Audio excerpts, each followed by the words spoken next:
Bonjour à tout le monde, bonjour aux camarades de lutte.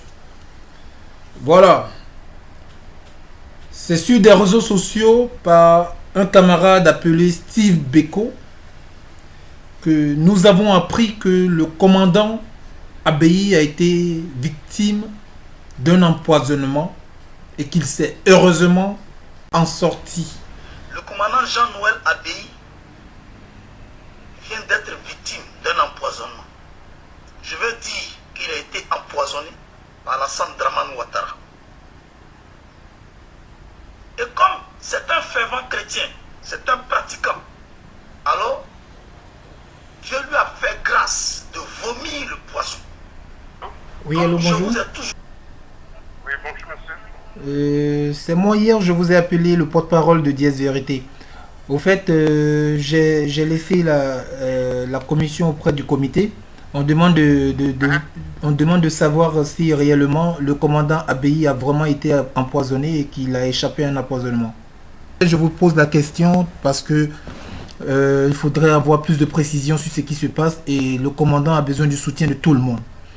Et si le commandant a besoin du soutien de tout le monde, il faudrait que l'information que nous divulguons soit des informations vraiment crédibles. La raison pour laquelle nous vous appelons pour savoir si réellement le commandant Abeyi a été vraiment empoisonné et qu'il a échappé d'un poison. Oui. Bon, ce que je peux dire, c'est une information qui est juste. Et aujourd'hui, même dans tout le pays, tout le monde en parle, les rumeurs sont vives. Et l'information est juste.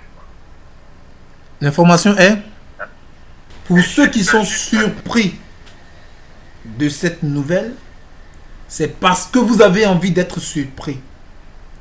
C'est dans cette même tenue que j'ai dit. Vous avez compris? Même couteau dans sa gorge. Voilà comment ils font. Ils appellent les gens à eux. Quand les gens viennent, on les attrape un à un. On les amène en prison et c'est là-bas on les tue. On les tue comme ça. C'est comme ça qu'ils vont finir avec vous un peu. Vous qui le suivez là, vous pensez qu'il est là pour vous. Voilà. Parce qu'il a témoigné par rapport au dossier que vous savez, qu'aujourd'hui il est en train de connaître les primates. Il a témoigné. Donc, témoigné pour l'ACP. Vous l'avez entendu? Vous l'avez entendu? C'est tout simplement parce que Abeyi est allé témoigner. Et c'est pourquoi il a échappé d'un empoisonnement. Et c'est pourquoi on veut le tuer. Au fait, vous n'avez rien compris encore. Ils ont simplement gardé Abeyi pour incriminer Laurent Gbagbo. Ils ont gardé certaines personnes pour les utiliser contre Laurent Gbagbo. Ce sont des gens qu'on arrête, on leur dit de dire comme ça, et quand ils arrivent là-bas, ils disent le contraire, on les ramène en cellule et on tente de les empoisonner. Ne soyez pas surpris un jour quand vous allez apprendre que Sam l'Africain est mort de cancer, est mort de quelque chose. Ne soyez pas surpris. Ne soyez pas surpris. Ceux qui ont envie d'être surpris aujourd'hui du fait qu'on tente d'empoisonner les Abeyi et autres là, c'est parce que vous avez envie d'être surpris. Je l'avais déjà dit dans mes vidéos. On parle de la mort de Mamadou Ben Soumaoro, qu'il est mort de Sissi. Mais vous, c'est-à-dire, l'Ivoirien est tellement naïf. L'Ivoirien est tellement, je sais pas. Ben voilà. Donc, on suit des commentaires dans l'aveuglement. Bon, ça me fait pitié quoi. Ça me fait pitié de savoir que jusqu'à nos jours, il y a encore des gens qui disent ado puissance ci, ado ceci, ado cela. Ça me fait encore pitié, ça me fait pitié de savoir ça. Parce que je vous ai toujours dit, ado là, cet individu là, ne dirige pas la Côte d'Ivoire. Il suit aux ordres. Ado doit éliminer toutes les personnes qui l'inquiètent, y compris Abeyi. Moi, je vais m'adresser aux Djoula, ceux qui se font appeler nordistes. Je ne dis pas Djoula parce que les Djoula, moi aussi je suis Djoula, tout le monde est Djoula. Ceux qui se font appeler nordistes. Il y a eu coup d'état contre Laurent Gbagbo. Il y a eu coup d'état contre Guy Robert. Les soldats là, les soldats tels que les IB et autres là, ont été assassinés par ce régime là, par ces régimes là. Ils ont été assassinés. Ibé est revenu en Côte d'Ivoire. Ibé est parti en exil. Il est revenu en Côte d'Ivoire. Ibé est celui-là même qui a déstabilisé le gouvernement de Laurent Gbagbo au profit de M. Alassane Dramane Ouattara. Il y a eu plusieurs coups d'État. Les gens, ils ont attrapé ces gens-là qui étaient l'auteur de ces coups d'État-là. On les a empoisonnés. Est-ce qu'on les a empoisonnés? Alors, ce bon président-là, que vous soutenez là, il capture vos frères, vos amis, et c'est vous qui l'utilisez pour les empoisonner. Et puis vous en êtes fiers. Vous êtes contents. Imaginez-vous un instant qu'on vous capture vous-même, qui empoisonnez vos frères, et qu'on tente de vous empoisonner. C'est une bonne chose. C'est une bonne chose. J'ai parlé de la mort de Magui le Tokar. Et quand j'ai parlé, peu de personnes ont prêté attention à cela. C'est qui Magui le Tokar? Il y en a une vingtaine dans la zone dirigée par le commandant Magui le Tokar. Depuis 4 jours, il est garant de la sécurité des civils dans le centre de Yopougon. La commune a été divisée en 6 parties. Chacune a son commandement en chef. 2 objectifs: mobiliser les jeunes contre l'ONUCI, la force licorne et les rebelles. Aujourd'hui, pour circuler, il faut montrer patte blanche à ces civils armés. Tous les véhicules sont minutieusement fouillés. Nous avons décidé de nous organiser par groupe, dans les quartiers, par groupe d'autodéfense, avec les moyens que nous avons. Mais là maintenant, nous sommes prêts. S'ils viennent les armes, nous allons les attaquer avec les armes. S'ils viennent avec les machettes, on va les attaquer avec les machettes.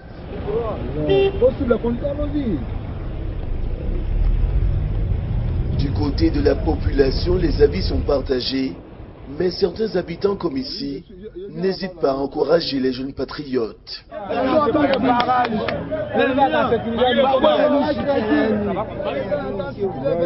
grâce à nous là aussi. Babo ou rien, Babo ou rien.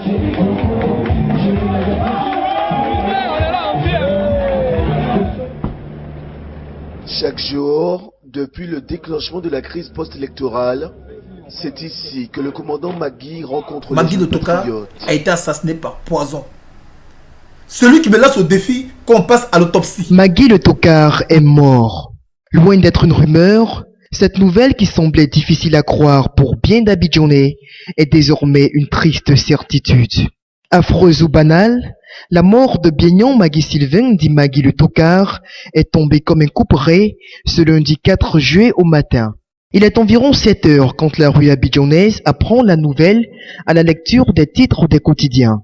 Notre équipe de reportage à l'affût de l'information se déporte sur le site de cantonnement des ex-miliciens qui ont servi aux côtés de celui qui était jusqu'aux dernières semaines de la crise post-électorale l'un des principaux chefs de file des combattants. Devant cette caméra. Mais avant toute chose, j'aimerais clarifier les choses. Il faudrait que tout le monde entier sache aujourd'hui que le commandant Magui le Tokar, qui était notre fer de lance, est décédé par faute de moyens.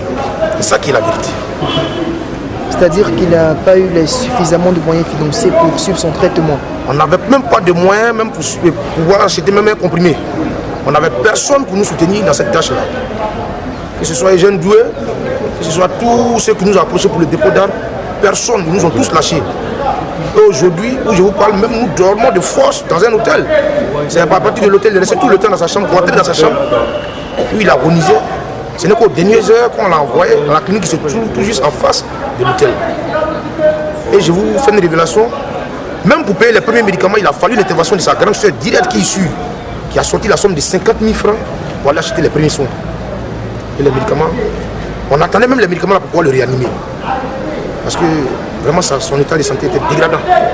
Alors hier vous apprenez qu'il décède, c'est autour de quelle heure? Il est mort aux environs de 13h04. Les personnes qui sont mortes ne sont pas morts pour leur intérêt. Ils sont morts pour nous, pour vous. C'est comme quand Samori Touré est mort. C'est comme quand Patrick Lumumba est mort. C'est comme quand Thomas Sankara est mort. C'est comme quand Nelson Mandela a été mis en prison. On a tous dit que c'est un problème sud-africain. Aujourd'hui, il est vénéré. Aujourd'hui, il est ovationné. Et pourtant, il est sous la terre. Ces gens-là qui meurent pour nous, nous faisons quoi pour leur dire merci? Nous faisons quoi? Voilà un pouvoir qui appelle les gens à lui, qui dit qu'il est là pour une réconciliation, qui demande aux gens de baisser, de déposer les armes.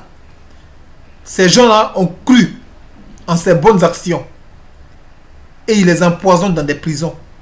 Magui le Tokar est celui-là qui avait su mobiliser les Ivoiriens au niveau de Yopougon pour se défendre contre les envahisseurs. Magui le Tokar a cru qu'en déposant les armes, il allait épargner la vie de plusieurs Ivoiriens.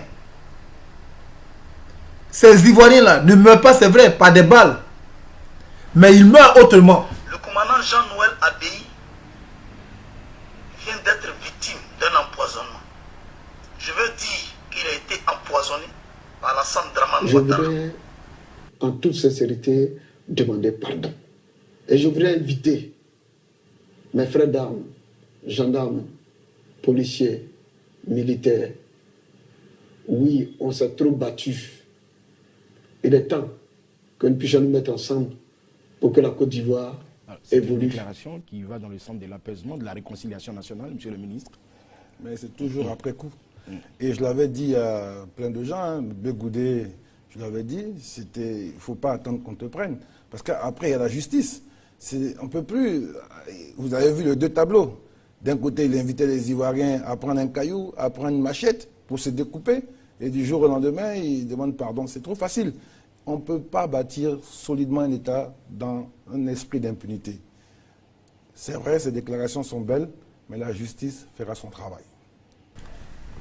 Ahmed Bakayoko, tu parles de justice. Je suis tout à fait d'accord avec toi. Mais dis-moi ce que la justice fait de Soro Guillaume. Dis-moi ce que la justice fait de Alassane Draman Ouattara. Dis-moi ce que la justice fait de toi-même.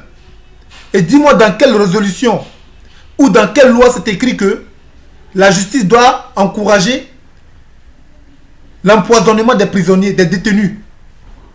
Et dis-moi, c'est dans quelle loi c'est dit que il y a de bons coupables et de mauvais coupables. Il y a de bons criminels et de mauvais criminels. Tu parles de justice. J'aurais préféré que tu dises qu'on a gagné, donc on est libre de faire ce qu'on veut. Ce serait encore plus honnête de ta part. Les frères, si Abbaye aujourd'hui se fait emprisonner, c'est parce que Abbaye a été fidèle à la patrie. Abbaye a été fidèle au drapeau national orange, blanc, vert qui est menacé aujourd'hui d'être changé. Abbaye a été fidèle au nom ivoirien qu'il porte. Voilà pourquoi il a essayé. On a essayé de l'assassiner. On a essayé de l'empoisonner. C'est nullement pour vous encourager la haine. Mais c'est plutôt pour vous dire que vous n'êtes pas obligé de marcher avec quelqu'un que vous ne concevez pas. S'il veut, il peut vous tuer. S'il veut, il n'a qu'à faire ce qu'il veut. Mais vous n'êtes pas obligé de lui dire oui à tout. Ivoirien, vous n'êtes pas obligé non plus de sortir dans les rues. De peur que vous leur donnez l'occasion de passer au sacrifice. D'atteindre leur but. Celui d'offrir des litres et des litres de sang au diable. Comme c'est ça leur travail. Vous pouvez rester tout simplement chez vous à la maison. On l'a démontré au temps d'Oufo-Boigny. On a paralysé l'école. On a paralysé tout ce qui était institution. On sait que l'économie d'un pays se repose aussi sur l'administration, sur ses institutions. Alors, on peut se nourrir, comme Thomas Sankara l'a dit, de notre terre. La Chine l'a démontré. On n'est pas obligé de tendre la main à ces esclaves de maison. Sur ce, je vous souhaite de passer une excellente journée. À très bientôt. Ciao, ciao.